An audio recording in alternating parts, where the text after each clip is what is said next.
বন্ধুরা, movie starting আমাদের তিনজন মেয়েদেরকে দেখানো হয় যাদের মায়ের ভেতরে একটা আত্মা ঢুকে বসেছিল।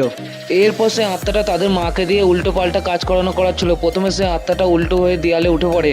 তারপর সে আত্মাটা এত জোরে চিৎকার করতে শুরু করে যে আশেপাশের সমস্ত লোক তার গলার আওয়াজ শুনতে পেয়ে যায়, এবং তার গলার আওয়াজটা এতটাই বেশি ছিল যে জল পর্যন্ত লাফাতে শুরু করে এবং আশেপাশের সমস্ত কাঁচ ভেঙে যায়।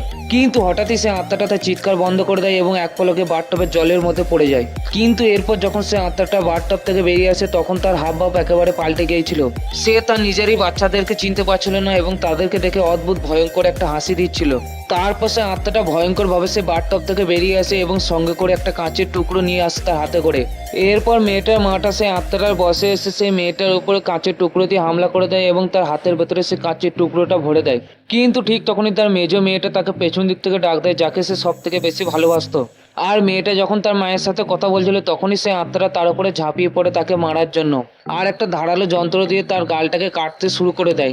বন্ধুরা, ভিডিওর পার্ট 2 দেখার জন্য ভিডিওটাকে লাইক করে চ্যানেলটাকে সাবস্ক্রাইব করে দাও আর কমেন্ট বক্সের মধ্যে পার্ট 2 লিখে দাও। ধন্যবাদ।